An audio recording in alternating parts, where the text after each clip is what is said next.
जय श्री कृष्णा। कैसे हैं आप लोग फ्रेंड्स? आज की चर्चा बहुत महत्वपूर्ण होने जा रही है क्योंकि राहु इस समय पर शुभ अवस्था में आ गए हैं। राहु के शुभ होने का बहुत बड़ा एक रीज़न है क्योंकि मोस्टली क्या होता है कि जब ग्रहों की स्थिति किसी ग्रह के बहुत ही ज़्यादा अनुरूप हो जाए तो वह हमको लाभ में बदलकर बहुत ही शुभ प्रभाव प्रदान करने लगता है।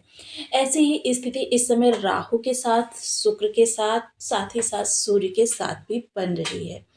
वहीं इसका जो विशेष प्रभाव है वो आपके धन भाव को यानी कि धन त्रिकोण को बहुत ज़्यादा प्रभावित करता हुआ देखा जाएगा। अब राहु के शुभ होने की कुछ कंडीशंस होती हैं। कंडीशंस में देखिए कई सारे इनके जो सपोर्टिव प्लैनेट हैं वो इनको इनके साथ किसी प्रकार का कोई संबंध बना लें या इनको बहुत ज़्यादा पुश कर दें, दृष्टि संबंध, युति संबंध या फिर लाभ संबंध या इनका जो नवम पंचम संबंध, इनमें से कुछ भी योग बन जाए तो इन ग्रहों के साथ राहु का सामंजस्य जो है बहुत अच्छा रहता है क्योंकि राहु को अचानक का कारकत्व प्राप्त है, रहस्यमयी प्लेनेट है और साथ ही साथ अचानक ही आपके जीवन में या तो धन धान खुशियों को इतना ज़्यादा बढ़ा देते हैं क्योंकि हजारों गुना वृद्धि करने की शक्ति राहु के पास है और या तो इन्हीं सब चीज़ों में कमी कर देते हैं। तो देखिए mostly depending on the planets कि सभी ग्रहों की सिचुएशन देखनी बहुत ज़रूरी हो जाती है। अब इनके सपोर्टिव प्लैनेट्स में जो होते हैं वो शनि होते हैं, शुक्र होते हैं और बुध होते हैं। इस समय पर जो स्थिति है अगर मैं कहूँ तो बुध के राशि परिवर्तन के साथ ही बहुत शुभ हो गई है। अब इस शुभ स्थिति का कारण क्या है? कारण ये है कि देखिए जैसे कि हम सभी लोग जानते हैं प्रत्येक ग्रह जो होता है किसी एक राशि में जाने पर उच्चस्थ हो जाता है और किसी एक राशि में जाने पर नीचस्थ हो जाता है। उसके प्रभाव या तो सर्वोत्तम हो जाते हैं या निम्नोत्तर हो जाते हैं। इसी स्थिति को ध्यान में रखते हुए आज की वीडियो, क्योंकि राहु का ये समय जो लगभग आगामी 18 दिनों के लिए बहुत ही शुभ गोचर प्रदान करने जा रहा है क्योंकि राहु धन भाव में बैठे हुए हैं और इनकी प्रत्येक कंडीशन, प्रत्येक स्थिति इस बात पर डिपेंड करती है आपके रोजी रोजगार के साथ में, क्योंकि इनकी नवम दृष्टि जो कि अमृतमयी दृष्टि कही जाती है वो आपके सीधे कर्म को प्रभावित करती है। ऐसी स्थिति में राहु को एक पॉइंट भी अगर शुभता कहीं से मिल जा रही है, बढ़ जा रही है, तो ये बहुत बड़ा प्रभाव मानव जीवन पर डालते हुए देखे जाएंगे। आज की चर्चा क्योंकि देखिए बुध ने राशि परिवर्तन की करके सबसे पहले सूर्य के साथ में बुधादित्य राजयोग बनाया है, शुक्र के साथ में लक्ष्मी नारायण राजयोग बनाया है, वहीं बुध जो मंगल के साथ में है लक्ष्मी योग का निर्माण करते हैं। ऐसी स्थिति में देखिए एकादश योग बन रहा है राहु के साथ में। अब देखिए मैंने बताया ना उच्चस्थ प्रभाव। अब उच्चस्थ प्रभाव कैसे होते हैं किसी ग्रह के? देखिए उच्चस्थ प्रभाव के लिए उसके सबसे सपोर्टिव प्लैनेट का उसके साथ किसी योग में आना उसके प्रभावों को बेवृद्धि प्रदान कर देता है। राहु, जैसा कि हम सभी लोग जानते हैं, कन्या राशि, कन्या राशि को स्वयं की राशि मानता है और कन्या राशि में आने पर सबसे श्रेष्ठ प्रभाव आपको प्रदान करता है। कन्या राशि के स्वामी कौन है? बुध देव महाराज है। अब बुध देव इनके साथ एकादश योग में आ गए हैं, मतलब 90 डिग्री पर।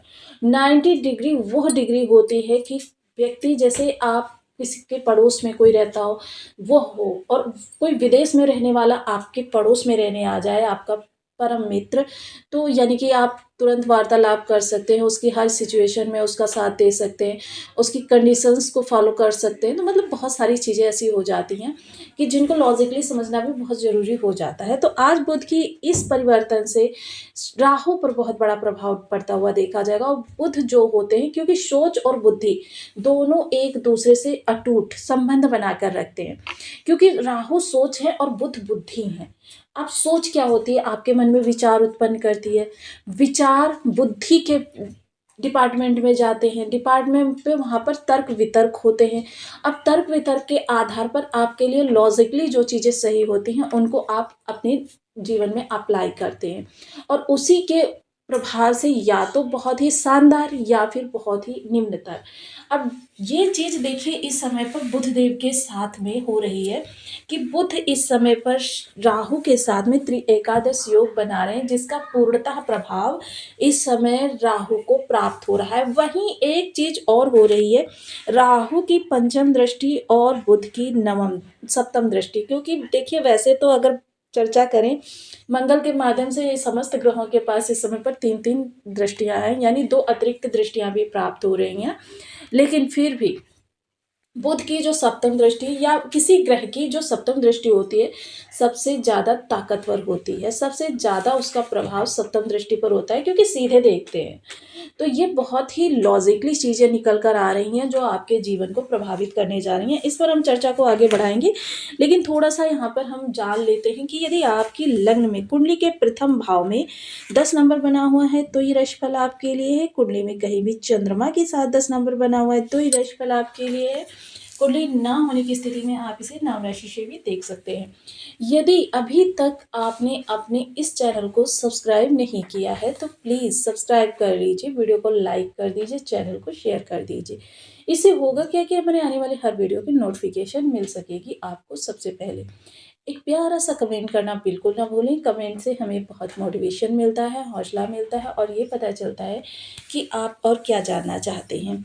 राहु जो यहाँ पर बैठे हुए हैं, सबसे पहले इस समय जो धन से संबंधित आपके जीवन में जो भी आजीविका के लिए आप कार्य कर रहे हैं, या मान लीजिए आपने कहीं इन्वेस्टमेंट, मोस्टली इस समय जो लोग इन्वेस्टमेंट से इन्वेस्टमेंट का लाभ कमाते हैं, जैसे किसी को धन आप देते हैं उसके बदले में, कि आपने उसको धन दिया उसके बदले में जिसे ब्याज बोलते हैं, या जिसे कह सकते हैं कि मतलब आप धन के बदले में कुछ इंटरेस्ट इनकम लेते हैं, एक्स्ट्रा इनकम। वो चीज़ें जो लोग करते हैं उनकी तो इस समय पर बल्ले बल्ले होने वाली है। साथ ही साथ इस समय राजा का जीवन किस तरीके से देने जा रहे हैं इस पर भी चर्चा करेंगे, क्योंकि स्मार्ट वर्क के कारक होते हैं राहु। राहु कभी भी आपको नहीं कहते हैं कि आप हार्ड वर्क करिए, बहुत ज़्यादा मेहनत करिए, आप अपने परिश्रम को इतना ज़्यादा निकाल दीजिए कि शरीर से पसीना आने लग जाए। जब तक पसीना आएगा नहीं तब तक हम आपको कुछ देंगे नहीं। राहु कहते हैं आप स्मार्टली सोचिए, आप अपने कार्य को शॉर्ट में लेकर आइए। जितना ज़्यादा आप चीज़ों में इन्वेंशन करेंगे, क्योंकि राहु खोज के कारक भी ग्रह माने जाते हैं, जितना ज़्यादा आप इन्वेंशन करेंगे उतना ज़्यादा मैं आपको लाभ प्रोवाइड करूँगा। अब यहाँ पर यही चीज़ें हो रही हैं कि देखिए बुद्धि का साथ मिल गया है तो इस समय पर बहुत ज़्यादा राहु के प्रभाव में वृद्धि आती हुई देखी जाएगी।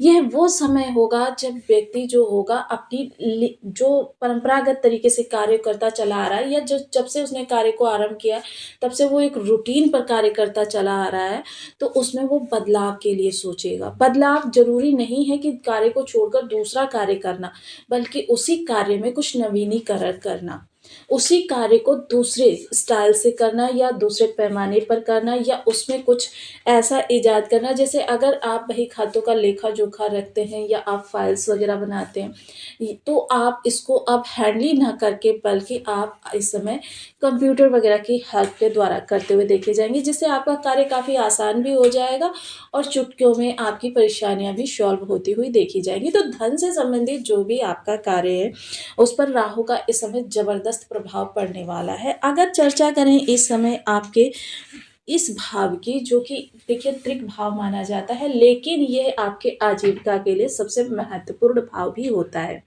क्योंकि आजीविका की अगर प्रारंभिक अवस्था को देखें तो वो यहीं से आरंभ होती है, आपके कंपटीटर से। आपका कंपटीटर कितना ज़्यादा आपके लिए कह सकते हैं कि मतलब कितना ज़्यादा आपसे योग्य है।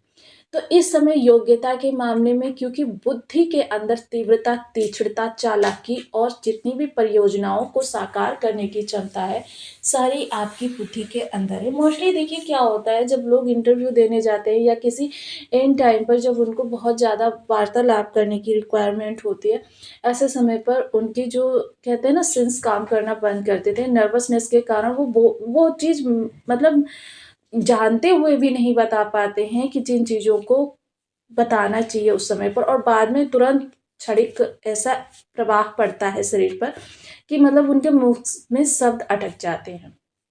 ये सारी चीज़ें आपकी नेगेटिव परिस्थितियों के कारण उत्पन्न होती हैं। और वहीं जो व्यक्ति इन चीज़ों को धारा प्रवाह बोलने में सक्षम होता है, समझ लीजिए कि वह व्यक्ति बाजी मार ले जाता है। तो ये बाजी मारने का समय है जब आप अचानक ही कुछ ऐसे परिवर्तन को देखेंगे, जो आपके जीवन को राजा जैसा बना देगा, यानी राजा जैसा, क्योंकि राहु में हज़ारों गुना किसी भाव के प्रभाव में वृद्धि करने की क्षमता होती है। अब यहाँ आजीविका के भाव पर राहु की नवम दृष्टि होगी, तो सबसे बड़ा बदलाव आपके इन 2 भावों से संबंधित निकल कर आने वाला है। वहीं अगर इस समय शुक्र देव की स्थिति देखें, तो शुक्र क्योंकि आपके कर्म के कारक हो रहे हैं, अति विशिष्टकारी हो रहे हैं, तो इस समय बड़ा चेंज, वो ज़रूरी नहीं है कि आप जॉब को चेंज करके ही प्राप्त करें। इस समय आपके जीवन में धन से संबंधित तो बदलाव होने हैं, आजीविका से संबंधित बदलाव आप स्वयं कर सकते हैं। उसमें कुछ नवीनीकरण, कुछ ऐसा कि मतलब आपके जीवन में इस समय लग्ज़री आपके कर्म से ही निकल कर आ रही है। आपके बड़े-बड़े परिवर्तन इस समय पर आपके लाभ को प्रशस्त कर रहे हैं और आपकी स्थितियों को शानदार भी बना रहे हैं। ऐसा समय है जो आपके जीवन में इस समय लाभ की स्थिति को बहुत ज़्यादा प्रशस्त कर रहा है।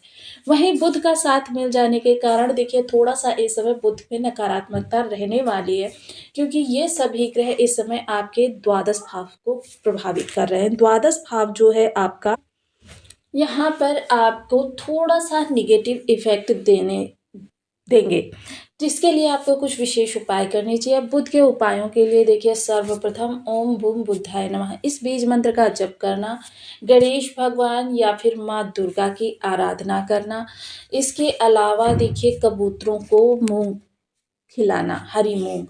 और हरी मूँग अगर आप गरीबों में, ब्राह्मणों में या फिर आप धर्म स्थान पर दान कर सकते हैं, तो यह भी आपके लिए बहुत अच्छा ऑप्शन रहेगा। इसके अलावा जो अलम होती है यानी फिटकरी, ये भी बुध का बहुत बड़ा सोर्स होता है। इसको भी देखिए कारोबार से संबंधित अगर